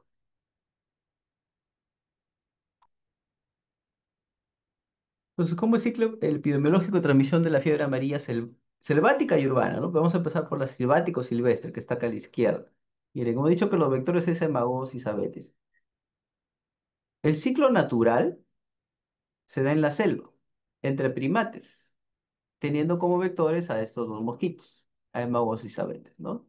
Los hemagogos y sabetes pican a un mono que tiene el virus de fiebre amarilla y se lo transmite a otro. Y ese es el ciclo natural.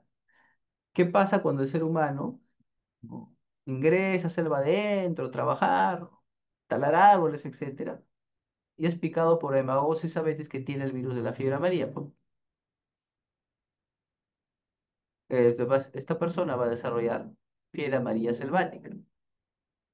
Si por algún motivo regresa a la ciudad, pero tendría que ser los primeros días, muy rápido a la ciudad, ¿no? Y en esta ciudad ya es allí, podría transmitirse la fiebre amarilla a otra persona. Y en ese caso tenemos la fiebre amarilla urbana. ¿Ah? Lo que ocurre es que los pacientes que presentan fiebre amarilla, selva adentro, como estamos diciendo que es difícil, ¿no? La accesibilidad, no son accesibles, ¿no? Selva adentro, aparte no hay hospitales, ¿no? Va a demorar un tiempo que llegue a un hospital. Entonces, en esos pacientes que llegan al hospital ya con algunos días, la viremia es menos y ya la posibilidad de transmisión de esta persona a través de la SIT, ¿no? Transmitir el virus de fiebre amarilla es baja, muy baja, improbable. Pero podría ocurrir en algún momento, ¿no? Siempre hay peligro ahí que puede pasar eso, ¿ya? Pero se necesita la presencia de la Aedes, ¿no? Para cumplir con el ciclo de transmisión de la fiebre amarilla urbana.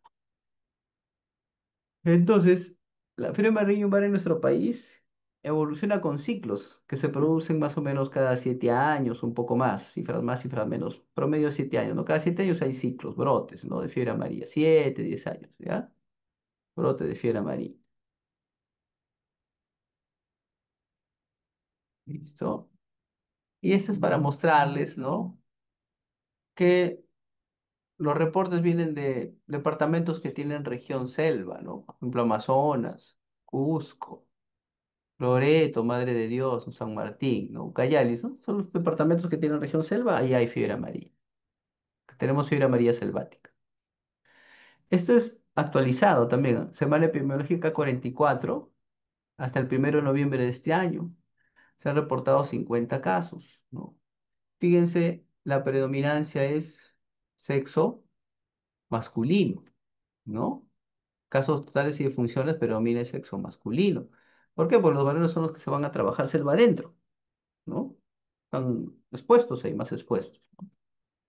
Y hemos dicho también, no están vacunados, ¿no? Ya, ¿listo? También por grupos, los más perjudicados o donde hay más fiebre amarilla, población económicamente activa, ¿no? Miren, desde los 18 hasta 60 años más o menos, ¿no? Ese segmento, miren, es población económicamente activa y predominantemente varones, ¿no? Ha habido 50 casos hasta el 1 de noviembre de este año.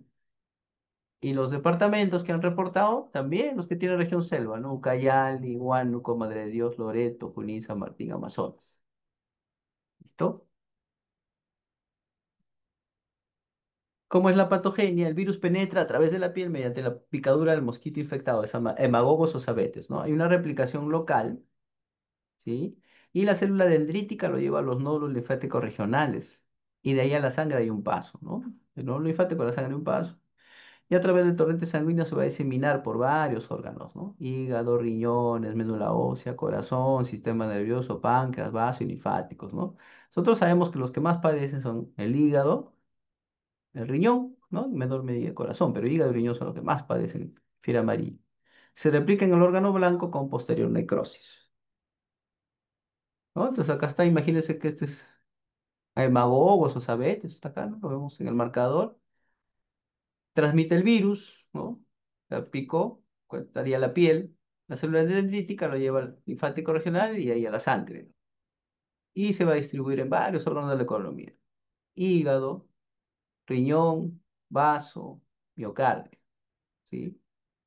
En el hígado va a evolucionar a una apoptosis y a necrosis mediozonal, que vamos a explicar después de qué se trate eso, ¿no? ¿Ah? La necrosis mediozonal. ¿Qué más tenemos? Como hay daño microvascular, esto provocará, ¿no? Hipotensión, hemorragia, falla prerrenal y lleva a necrosis tubular. También, mire, se va a liberar las famosas interleuquinas, que afectarán también a los vasos sanguíneos, van a provocar coagulación intravascular diseminada, sangrado, shock, anoxia, acidosis metabólica y muerte, ¿no? En el hígado, ¿qué cosa vamos a tener? Ictericia, ictericia. ¿Ah? Este virus tiene tropismo por la célula miocárdica, va a dar apoptosis y se afecta, y la afección del corazón es significativa, hipotensión. ¿Ah? Bueno, eso es la patogénesis, ¿no? De la fiebre amarilla. Existen manifestaciones extrahepáticas de daño hepático, por ejemplo, los sangrados, la hemorragia, que es por disminución de la síntesis de factores de coagulación, vitamina K dependientes, por coagulación intravascular diseminada, hay hipoglicemia. Como está afectado el hígado, existe disminución de la neoglucogénesis y la glucogenólisis. Se dice que habría también reducción de la depuración de la insulina, ¿no? Con interrogantes. La hipotensión ya hemos visto, ¿no? Por el sangrado, también las interleuquinas, ¿sí? Hay hipotensión. Hay acidosis metabólico secundario, hipotensión, al deterioro del metabolismo de los carbohidratos, a la insuficiencia renal aguda, ¿sí? Insuficiencia renal secundaria, hipotensión, a disminución del flujo sanguíneo renal efectivo.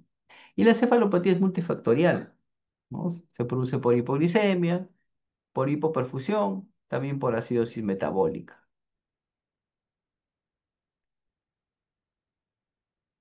Existe un iceberg de la fiebre amarilla, así como en dengue, ¿no? Donde vemos que la mayoría de los casos son asintomáticos o subclínicos, ¿ya?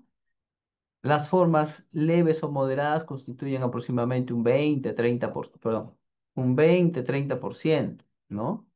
Las formas graves, aproximadamente 15%.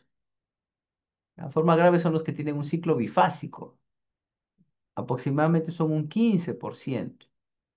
Y estas formas graves, que son un 15%, la mitad fallecen, la mitad sobreviven, ¿no? La mortalidad es alta, ¿ya? Las formas graves, que es más o menos 15%, la mitad fallece, la mitad sobrevive. Mortalidad alta, mortalidad de 50%. Entonces tenemos las formas eh, clínicas, ¿no? Cuadro clínico. Forma leve, paciente tiene discreto aumento de temperatura, cefalea, ¿no? De duración leve y evoluciona hacia la resolución. Promedio dura 2 días. Eso puede pasar desapercibido. El paciente puede creer que me está doliendo la cabeza un poquito. Ya. 2 días pasó, ¿no? Moderada. Paciente tiene fiebre, cefalea de inicio abrupto, náuseas, vómitos, puede haber sangrado, epístasis, incluso ictericia y signo de fagela, disociación pulso-temperatura. O sea, tiene fiebre y sin embargo el pulso no se eleva tanto como uno esperaría, o sea, disociación pulso-temperatura. ¿Sí? Dura también poco, 2 días. Poco difícil que vaya a un establecimiento de salud por poco. Los que vienen al hospital son estos, ¿no? La forma grave, ¿ya? Forma grave es bifásica porque tiene una fase infecciosa, congestivo, roja se llama, un periodo de remisión donde cae la fiebre y una fase toxémica, ¿ya? ¿Listo? Eso lo vamos a ver ahorita, ¿no? Vamos a escribirlo mejor. Entonces, esto es lo que viene al hospital, ¿no? La forma grave, ¿ya? Que tiene una fase infecciosa, congestivo roja, periodo de remisión y la fase toxémica. ¿Ya? La mayoría de pacientes va en fase toxémica, o sea, cuando ya está con ictericia, con compromiso renal, ¿no? ¿Listo? No es lo que uno desearía, ¿no? De repente lo que uno desearía es captarlo acá, fase infecciosa, congestivo, roja, pero la práctica no ocurre así. A ver, entonces, en la forma grave, el paciente tiene un cuadro clínico bifásico, ¿no? Las dos fases están separadas por un periodo de remisión, o sea, donde cae la fiebre. La viremia ocurre en la primera fase, cuando el cuadro clínico es inespecífico, y en la segunda fase, el paciente ya tiene el cuadro, ¿no? Síndrome ictérico hemorrágico febril. Hay disfunción hepatorrenal y hemorragia. Listo, acá el periodo de incubación es más corto, ¿no? En dengue vimos de 3 a 14 días, acá de 3 a 6 días. El periodo de transmisibilidad, donde hay viremias, de 24 a 48 horas antes de inicio de síntomas, hasta 3 a 5 días después de iniciados los síntomas, ¿no? El mosquito transmite el virus por 6 a 8 semanas. Pues acá está la fase de la fiebre amarilla, ¿no? Así como el dengue empieza con temperatura alta, súbitamente, ¿no? Se eleva la temperatura, llega hasta 40 grados, ¿no? Se eleva la temperatura, miren, acá hay viremia, segundo, tercer día acá cae la temperatura, es un periodo de remisión cuando cae la temperatura, ¿sí? 2 días más o menos, y luego vuelve a subir, pero ya es en menor grado comparado con la fase pronómica de infección congestivo roja, se llama esta de acá, ¿no? Lo que es la letra A. Acá hay fiebre, pero ya en menor grado. Y estamos aquí en el periodo toxémico. Paciente con fiebre, con ictericia, con hemorragia, compromiso renal, compromiso hepático, ¿no? Y acá sí la serología es positiva. Es positiva del quinto día en adelante, ligero. Miren cuánto dura en total. 7 días, máximo 10 días, en promedio una semana. Ya es cuadro agudo, así como en dengue, ¿no? Acá es cuadro agudo. Todo dura 7 días, máximo 10 días. Y bien, entonces la fase de infección, denominada también congestiva o roja, puede durar 3 a 4 días, tiene un pico de viremia segundo o tercer día, por eso dijimos, ¿no? Para que se pudiera producir, ¿no? Fiebre amarilla urbana, el paciente que ha estado en selva, picado por hemagosos, abetes, ¿no? Tendría que retornar a la ciudad mm, bastante rápido, ¿no? Porque el pico es segundo o tercer día y ahí podría haber un riesgo. Bueno, no ocurre en la práctica, felizmente, pero hay un potencial, ¿no? De que pudiera ocurrir fiebre amarilla urbana. Entonces, viremia pico segundo o tercer día, escalofríos, cefalea, mialgias, ¿no? Dolor lumbar, congestión conjuntival, hepatomegalia, dolor abdominal. Todas estas características también lo presenta un paciente con dengue, ¿ya? O sea, el diagnóstico diferencial que hay que hacer es con dengue en esta fase, la fase de infección congestiva o roja. Luego viene un periodo de remisión, ¿no? Donde no hay fiebre. Entonces, miren, a veces el periodo de infección congestiva o roja, ¿no? Las escleras están congestivas. Paciente tiene fiebre, tiene cefalea, tiene mialgias, malestar general, muy parecido, muy parecido al dengue. El periodo donde no hay fiebre, 48 horas, ¿no? ¿Listo? Y luego viene la fase de intoxicación, o icterohemorrágica también se llama. Aquí ya surgen los anticuerpos, desaparece la viremia, retorna la fiebre aunque ya es menor grado, ¿no? Comparado con la fase de infección congestivo roja. Paciente está ictérico, hay compromiso renal, insuficiencia renal aguda, también manifestaciones hemorrágicas y, como dijimos, 50% mejora, 50% fallece, ¿no? Ah, fase de intoxicación, también denominada icterohemorrágica. La mayoría de pacientes vienen en esta fase a los hospitales. ¿Ya?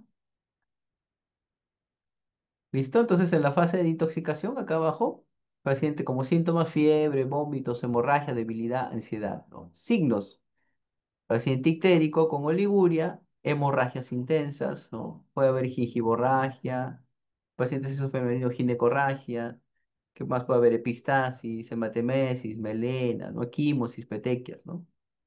Y hipotensión, shock, agitación, postración, estupor y coma. Entonces ese es el periodo de intoxicación amarilla, también se llama, o icterohemorrágica, ¿no?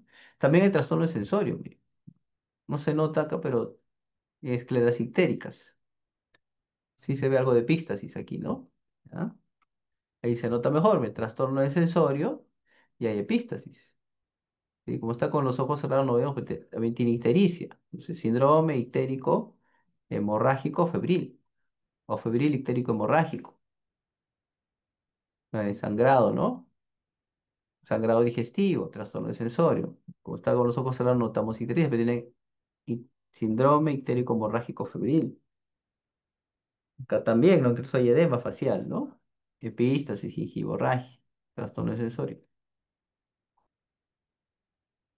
tiene múltiples petequias, ¿no? Trastorno de sensorio epístasis, trastorno de sensorio. O está con los ojos cerrados, no le interesa, pero también tiene, ¿no? Síndrome ictérico hemorrágico febril. Entonces, la mayoría de las personas infectadas presentan infección subclínica, ya vimos el iceberg de la fiebre amarilla, ¿no? Las formas leves y moderadas van a evolucionar con fiebre alta, malestar, cefalea, mialgias, cansancio, escalofríos. Puede haber diarrea y vómitos, pero dura poco, ¿no? En promedio de 2 días. La mayoría de pacientes mejoran, bueno, hasta un máximo de 4 días con recuperación total. 15% son los que evolucionan a forma grave, las formas bifásicas, ¿no? Con ictericia. ¿Listo? En la forma grave, ¿qué va a presentar el paciente? Va a tener fiebre alta, epigastralgia, diarrea y vómito, que como el vómito es hemorrágico, le llaman vómito negro. ¿Sí? Otras manifestaciones hemorrágicas, equimosis, epístasis, gingivorragia, ginecorragia, ¿no? Paciente sexo femenino. Elevación de las transaminasas, elevación de la creatinina. Las transaminasas pueden elevarse bastante, igual la creatinina. Y en los casos graves, 50% de los pacientes fallecen, el resto se recupera totalmente, sin secuelas. Esta es una serie de casos en Hospital de Sao Paulo, en Brasil, ¿no? De fiebre amarilla, para ver, ¿no? La condición clínica de estos pacientes internados en UCI, ¿no? ¿No? Manifestaciones clínicas severas. Entonces, miren, predominante, ¿qué cosa fue? La falla renal, ¿no? Segundo lugar, convulsiones, pancreatitis, ¿no? Y hemorragia. ¿Listo? Bueno, la falla renal es aguda fue lo predominante. Pacientes internados en UCI por fiebre amarilla en Sao Paulo. Para el diagnóstico, ¿no? Utilizamos o pedimos hemograma, albúmina, pruebas de función hepática, función renal, sedimento, disculpen, no es urina, es orina, pruebas para dengue, porque hacemos diferenciar con dengue, y ya pruebas para diagnóstico, ¿no? Aislamiento viral o ELISA, ELISA para detectar anticuerpos IgM, parecido al dengue. En fases iniciales lo que vamos a ver en el hemograma es discreta leucocitosis con neutrofilia e intensa división a la izquierda, también eosinopenia. A partir del cuarto día ya cambia a leucopenia con linfocitosis, permanece la división izquierda y también la eosinopenia. Pero esto más característico, miren, las transaminasas están bastante elevadas, encima de 2000, ¿ya? Transaminasas muy elevadas, generalmente encima de 2000. Y el incremento es mayor a expensas de TGO, ¿ya? ¿Por qué? Porque el virus tiene tropismo por las células musculares, por el miocardio, ¿sí? Por el miocardio. Y nosotros recordamos que el TGO es más específico de el músculo, TGP es del hígado.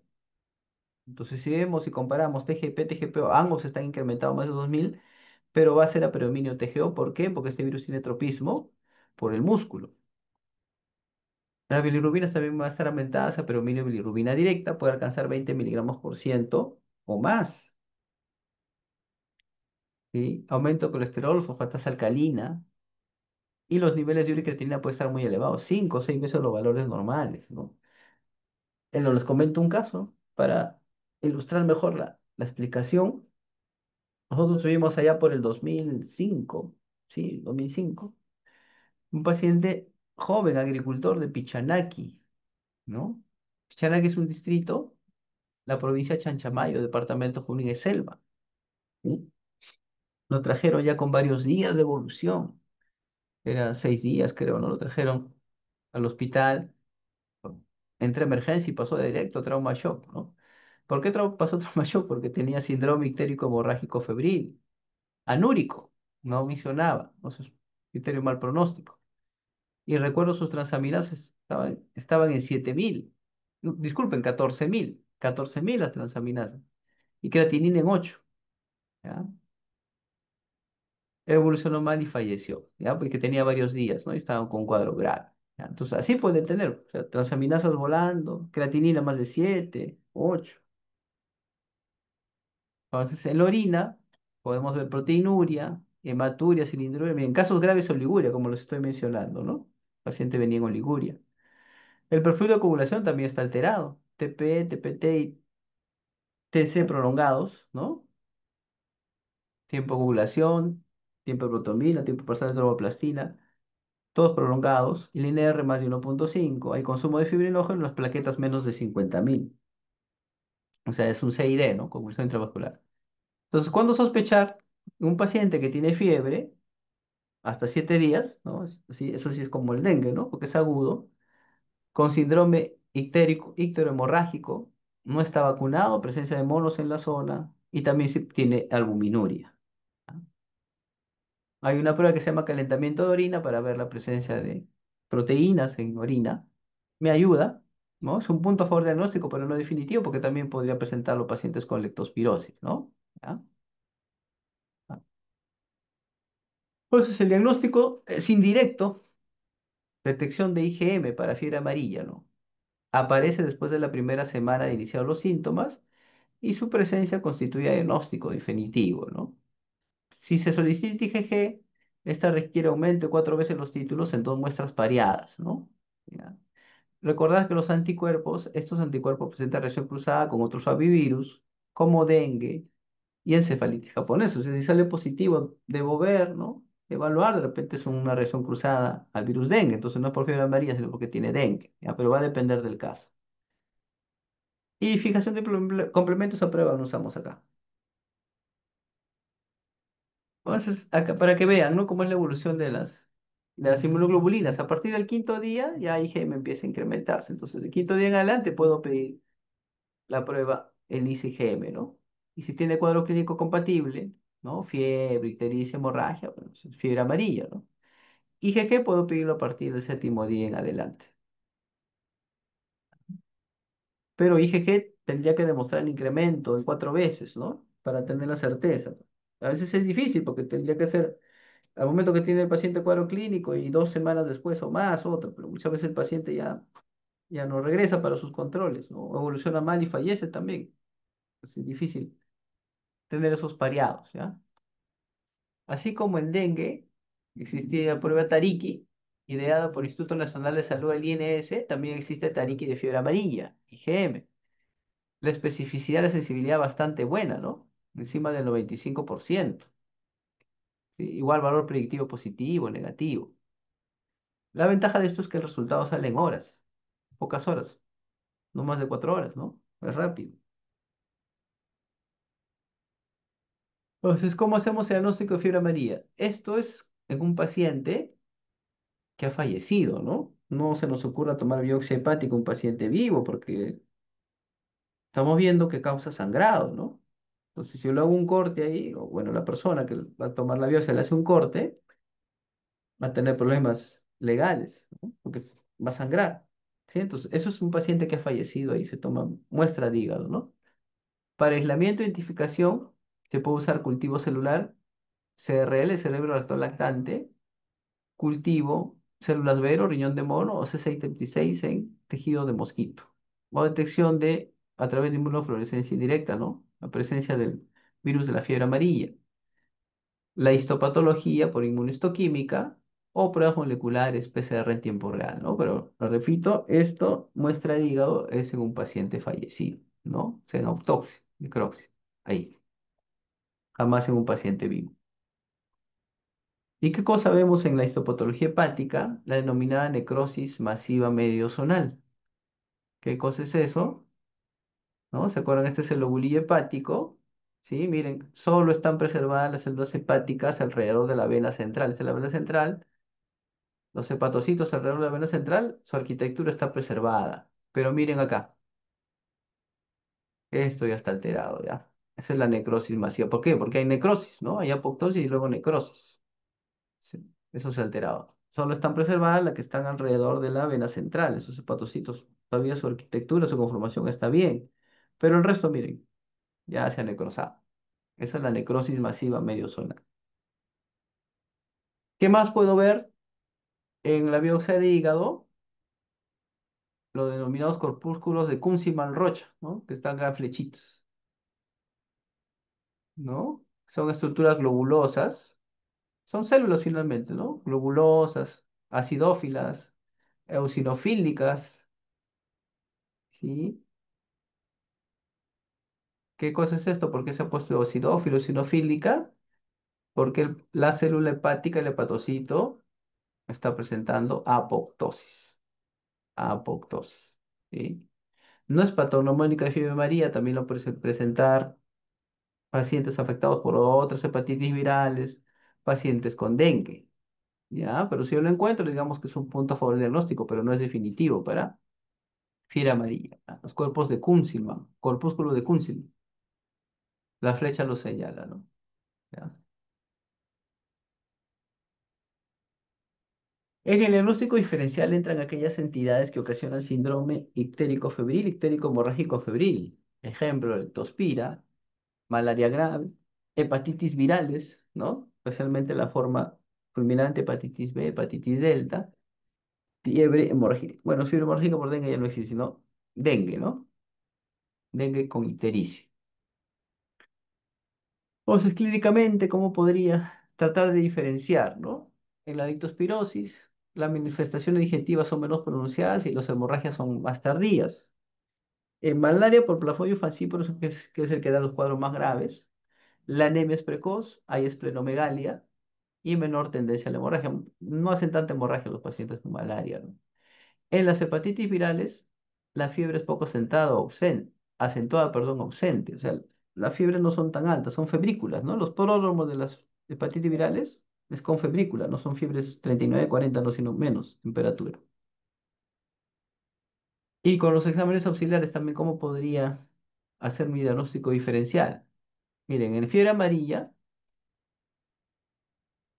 TGO y TGP están elevadas, ¿no? Muy elevadas, más de 1000. Pero hemos dicho, ¿sí?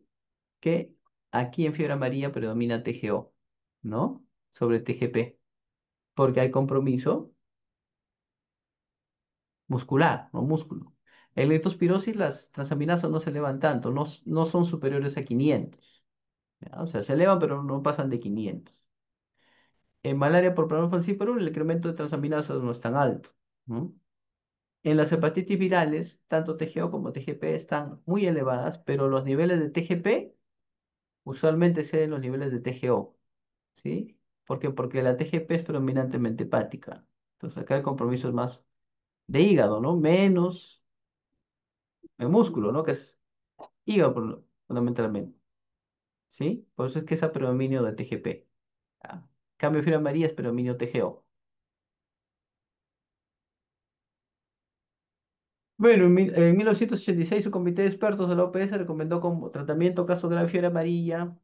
Lo que están viendo ahí, ¿no? Ha salido uno este año, pero más o menos se mantiene a esas recomendaciones. Ya este año ha salido uno nuevo, tratamiento, casos graves. Bueno, necesita mantenimiento nutricional, prevención de la hipoglicemia, entonces le vamos a poner una vía con destroza al 10%, succión nasogástrica para evitar la distensión, aspiración de secreciones, tratamiento de la hipotensión con reemplazo de fluidos, ¿no?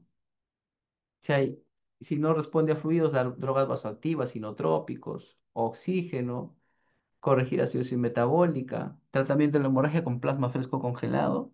Muchas veces va a necesitar diálisis, ¿no? Por compromiso renal.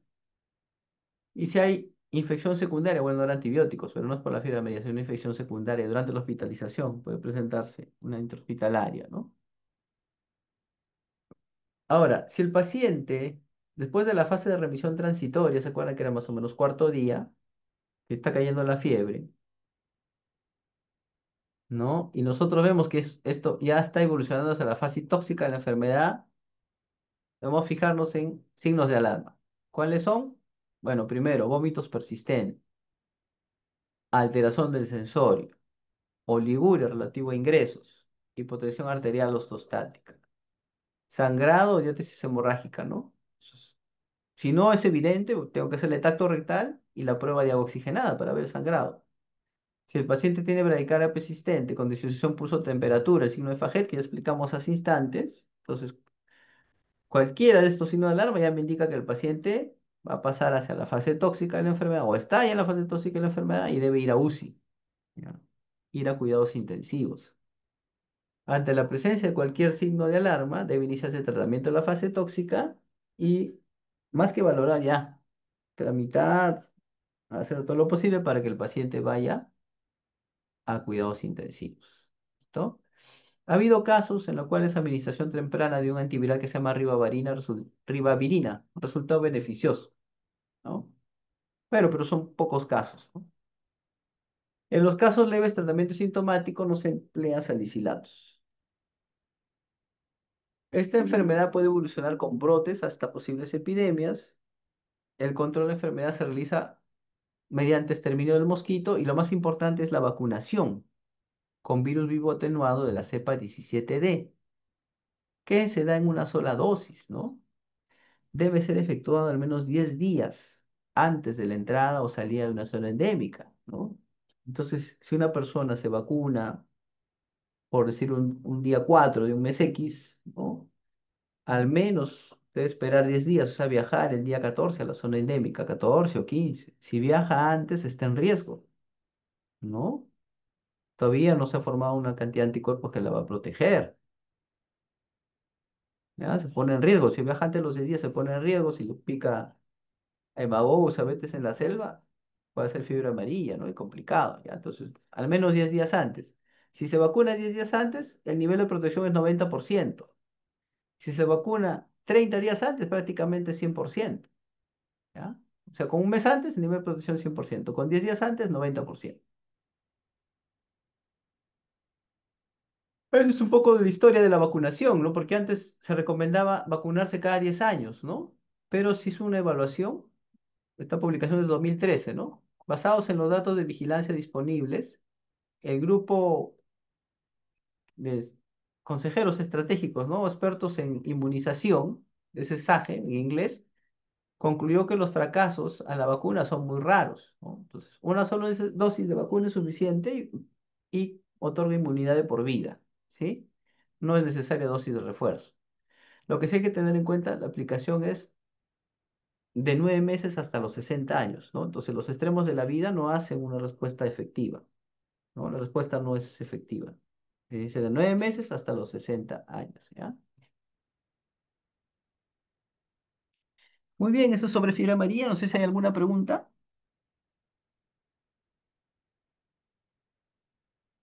No, quedó claro, doctor.